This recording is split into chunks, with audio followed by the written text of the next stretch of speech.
તો ગુજરાતમાં નવી સરકારી શાળાઓને મંજૂરી આપવામાં આવી છે। રાજ્યમાં નવી સરકારી શાળાઓ કે જેને શિક્ષણ વિભાગે મંજૂરી આપી। બિન આદિજાતિ વિસ્તારમાં 85 સરકારી માધ્યમિક શાળાઓ ખુલશે। 3 સરકારી ઉચ્ચતર માધ્યમિક શાળાઓને પણ મંજૂરી અપાઈ। આદિજાતિ વિસ્તારમાં 10 માધ્યમિક શાળાઓને મંજૂરી। શાળાઓની મંજૂરી સાથે જરૂરી મહેકમ પણ રજૂ કરવામાં આવ્યું છે। आज अंगे विस्तृत विगत आपसे संवाददाता निकुंजानी फोनलाइन पर जोड़ाई गया है। जय निकुंज। विकास वर्ष 2026-27 अंदाजपत्रमां नवी बाबतनी जोगवाई तरीके आ शाळाओनी मंजूरीने लेवामां आवी हती अने हवे तेनी वहीवटी मंजूरी शिक्षण विभाग तरफथी आपवामां आवी छे। अलग अलग क्राइटेरिया साथेनी शाळाओ छे जेने राज्य सरकारे मंजूरी आपी छे।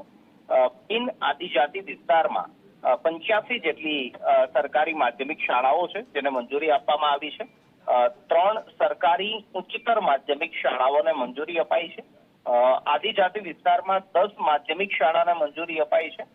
શાળાઓની મંજૂરી સાથે જરૂરી મહેકમ પણ મંજૂર કરવામાં આવ્યું છે કારણ કે નવી શાળાની સરકારી મંજૂરી જો આપવામાં આવે છે તો તેની સાથે શિક્ષક આચાર્ય સહિતનું મહેકમ જે છે તે પણ જરૂર પડતું હોય છે અને તેને લઈને રાજ્ય સરકાર દ્વારા નવી બાબતની જોગવાઈ અંતર્ગત જે બજેટની અંદર જાહેરાત કરવામાં આવી હતી તે અંતર્ગત વર્ષ 2026-27 ના બજેટને અનુલક્ષીને નવી શાળાઓ અને સાથે જ એ શાળાઓની અંદર જરૂરી શિક્ષકો અને ક્લિનિકલ સ્ટાફ માટેનો જે જરૂરી મહેકમ છે તેને મંજૂર કર્યું છે।